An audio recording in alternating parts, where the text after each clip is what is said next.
Welcome back to In Ohio Country today, and joining me right now is Janice Welsheimer, and Janice is the Director of Education and Professional Development with the Ohio Agribusiness Association. But today we're at the Conservation, Tillage, and Technology Conference, and you wear a lot of hats. Let's talk about what you're doing here today. Yeah, today I'm here with the Ohio Certified Crop Advisor Program.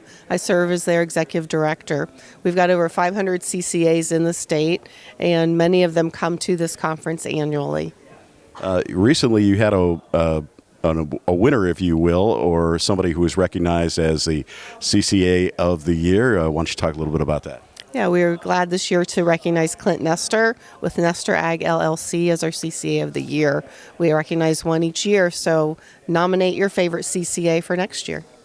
Certified crop advisors have a very important role here in the Buckeye State. Why don't you talk a little bit about that? Yeah, certified crop advisors are those trusted advisors that can be part of your farm operation who can, based on their extensive agronomic knowledge and seasoning, really help be part of your operation to put things together best for you. And they're here gaining their credits, their continuing education that they have to get. They have to get 40 hours of credit every 2 years to continue to hold their certificate. Throughout the year, CCAs can get credits through webinars, reading articles and answering quizzes, and attending conferences in person. So whether it's the CTTC conference, like right now, Ohio Agribusiness Association's conference that was in January, and just many, many other offerings throughout the state. All right, now you got to put your other hat on. We're going to talk about the Ohio Agribusiness Association. A lot of things happening. You guys have some great fundraisers, too. So let's talk about your activities and then some of the fundraisers that you guys do. We just wrapped up our anhydrous ammonia safety schools and our grain merchandising course, as well as our Young Leader program, our launch program. Coming up are 4 grain grading schools this summer. 3 grain law roundtables that will be some of the state grain inspectors visiting with us and our industry folks. As well, then this summer starts our fundraisers for our educational trust. And through the OABA Educational Trust, each year we give out more than $45,000 in scholarships to students studying in agriculture, just trying to promote and reinforce those opportunities in the industry.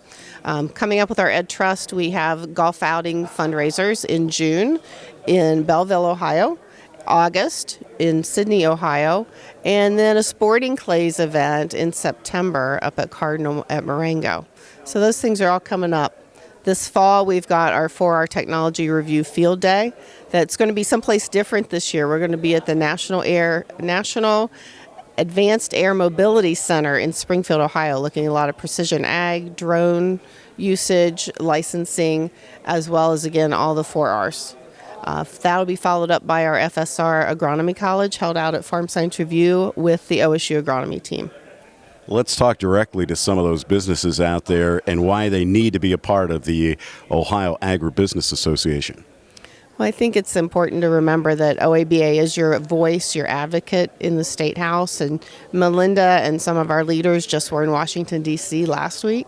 And so, paying attention to the industry and working with all the players to make things work the best, to be the best business environment in the state that we can have.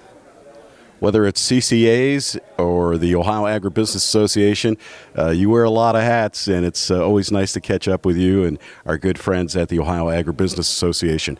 You guys have a great website, too, by the way. Let's give them that website. Yeah, thank you. It's oaba.net, N-E-T. And make sure you put in the .net, oaba.net. Janice, thanks for joining us. Thank you, Dan. Have a good day. And we'll be back with more In Ohio Country today right after this.